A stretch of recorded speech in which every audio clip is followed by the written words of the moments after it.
체험주의를 한번 회상을 해봤습니다. 저 93년에 와서 25년 됐습니다.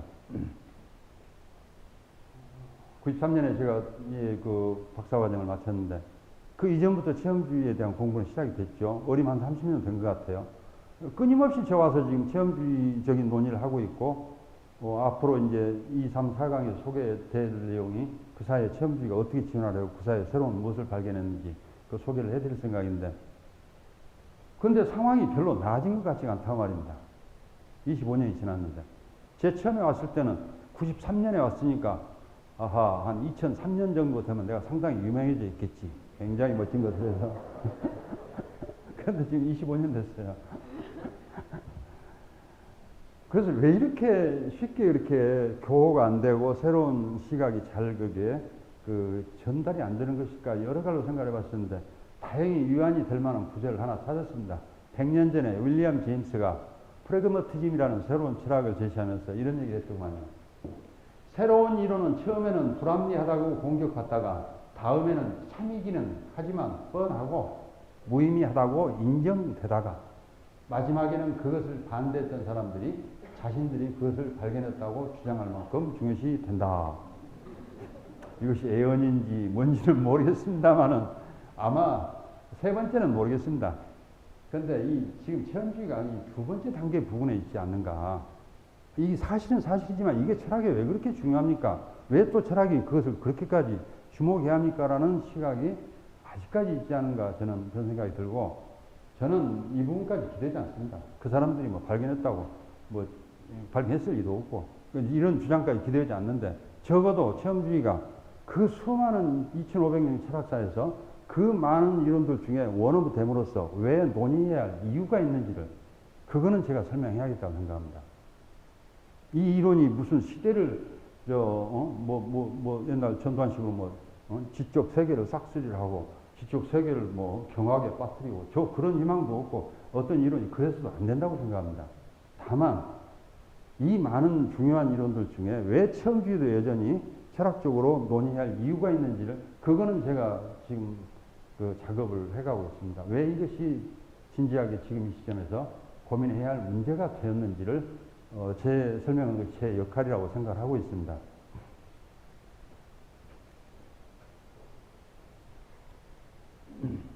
아까 잠깐 말씀드렸는데 체험주의 비슷한 철학이 옛날에 없었나요? 이거 존 비입니다. 100년 전 사람이죠. 루드비히 위트겐슈타인 한 7, 80년 됐겠죠. 메를로 퐁테입니다. 프랑스의 현상학 하는 메를로 퐁테요. 이거 니체입니다. 더 오래됐죠. 요거는 약간 계열이 좀 이상하고 건들건들한 사람이기 때문에 괜히 친한 척 했다가 이미지가 어찌 될지 모르겠습니다만 아무튼 어마어마한 것을 담고 있는 것 같습니다. 아직까지 우리가 충분히 읽어내야 보는데 저 체험주의 통해서 이 니체의 깊이 읽어내면 틀림없이 그 니체의 철학 천재성을 저는 읽어낼 수 있을 거라고 지금 생각을 하고 있습니다. 조금 특이하게 끼어있는 게 용수입니다. 중간 불교의 소위 우리가 지금 공사상 또는 이렇게 부르는 불교를 공사상으로 또 정리했다고 말하거나 또는 중간 불교라고 정리했다고 말하거나 저는 이 중간 불교 제가 다행히 운이 좋아서 우리 학과에 그 이중표 교수님 오늘 와 계시는데 이중표 교수님한테 제가 최소 14년 정도는 설교를 들은 것 같아요. 한 번 앉았다 하면 2시간입니다. 저도 상당히 지금 길게 버텨서 법사님 앞에서 제가 중간 불교는 이런 것이라고 말씀드릴 위치가 된 겁니다. 지금 한 14년 정도는 고생했어요. 이 중간 불교를 제가 읽기를 해보니까 이게 자연주의적으로 읽을 수 있고 이게 지금 아까 말씀드린 것처럼 지금 와서 그 몸, 마음, 이문법 해소하고 이런 담론을 해보니까 아직까지는 이론적으로 충돌이 없어 보입니다. 중간 불교가.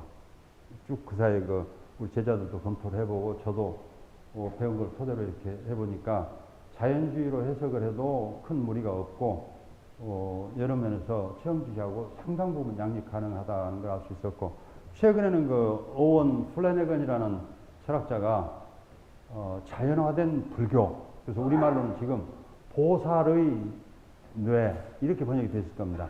그래서 불교가 어떻게 자연화될 수 있는지 이런 책도 이미 소개되어 있는데 저는 이 불교가 이 초월이나 선엄 없이도 철학할 수 있는 경로를 열어주는 그 많은 사유 중에 특이하게 지금 동아시아에서 하나 제가 끼워 넣은 셈입니다. 제가 끼워 넣은 게 아니고 원래 있던 자리라고 저는 그래 봅니다.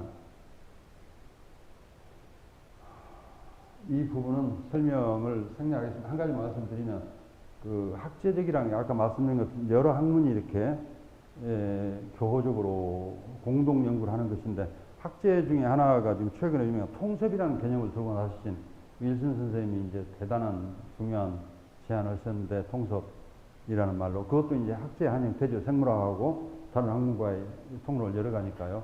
다만 한 가지 우려할 것은 저 양반이 너무 과학적인 쪽에 치우쳐서 모든 상부적인 이론들을 생물학으로 수렴을 시키려고 하는데 그거는 그렇게 되지도 않을 뿐만 아니라 그렇게 되지 않는 이유는 딱 한 가지입니다. 아까 우리 정신은 은유적으로 창발한다고 말씀드렸죠.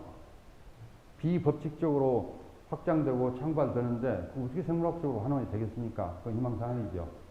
그래서 아마 지금 그 제자 되시는 최재천 선생님 아직도 신나서 그 윌슨 선생님 주장대로 많이 하시는 것 같은데 제 보기에는 저런 과도한 생물학적인 환원주의는 자리도 없고 실제 그렇게 되지 않을 겁니다.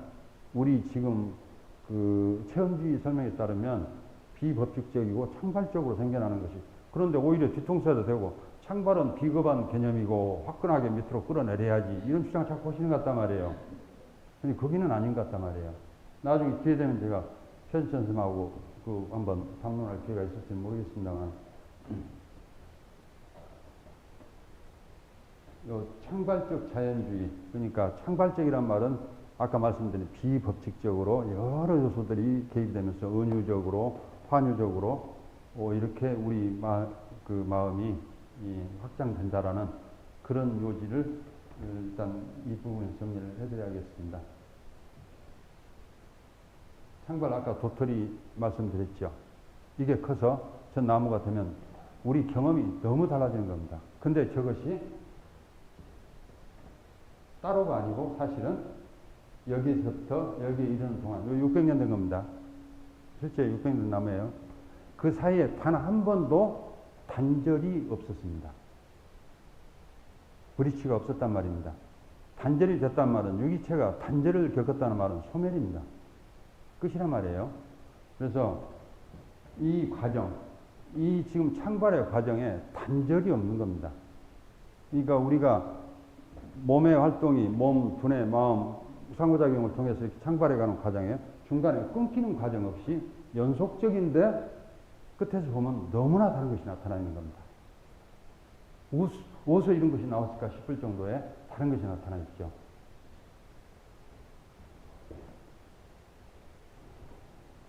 오늘 강의 마무리 이 말씀으로 드려야 할 것 같습니다. 자, 마크산 선생님 말씀입니다. 모든 경험은 신체화되어 있습니다. 몸의 활동에서 창발되어서 몸으로부터 완전히 분리되거나 이런 마음도 없고 그런 개념도 존재하지 않고 이건 제 말씀입니다. 옛날 이론은 그런데 왜 자꾸만 그거를 하고 싶어 했을까? 제가 아무리 열어보고 뒤집어보고 왜 그걸 했을까? 몸하고 마음을 분리시키고 그래서 이건 비트겐슈타인한테 제가 배운 것이지만 아하, 옛날 이론가들이 우리가 원하는 것하고 우리의 것을 구별을 잘 안 하는 것 같습니다. 또 하나 구별했다 하면 옛날 사변적 이론들이 무슨 이론을 내놨는가? 우리가 원하는 이론의 모형을 제시한 겁니다. 근데 그게 우리의 것하고 지금 안 맞는 겁니다, 현재. 인지과학적으로 밝혀낸 우리 자신하고 조건하고 안 맞는 거예요. 그렇다면 그 이론은 실상 이제 뭐 맞는 게 있다면 뭡니까? 아, 이것이 원하는 것이 중요했구나. 지금 우리가 물을 수 있는 건 왜 그 시대는 그런 걸 원했을까? 이렇게 물어볼 수 있죠. 현재로서는 설명은 안 되니까. 그래서 이 두 개가 지금 철학을 배운 사람들이 이것이 지금 현재 상태에서 원하는 이론의 모형인지 실제 우리 자신에 관한 얘기인지가 가장 구별이 안 되고 막 뒤섞이면서 철학이 그 혼선에 빠진 것 같아요. 이건 비트겐슈타인이 오래전에 1920년대 이미 지적한 것이긴 합니다만 저는 그 말 내용을 비트겐슈타인은 의미와 무의미를 자꾸 혼동한다고 지적을 했습니다. 저는 그 내막을 살펴보니까 왜 자꾸 혼동을 하는 것일까? 저 혼동이 그 내막인 것으로 제가 그렇게 읽고 있고 그래서 옛날 사변 이론들이 너무 이 우리가 원하는 것에 묶여서 이론 구성을 했던 건 아닌가. 경험적 지식은 제한된 상태에서. 그래서 이 두 개의 국면을 나눠야 할 필요가 있다는 것이 또 체험주의의 또 다른 하나의 그 가르침이라고 그렇게 말씀을 드리고 싶습니다. 자, 여기까지 오늘 말씀 너무 서둘러서 말씀드려서 죄송합니다. 다음 시간부터는 좀 제가 시간 조절을 좀 잘하고 제 자신을 좀 잘 알아야 할 것 같네요. 말씀 고맙습니다.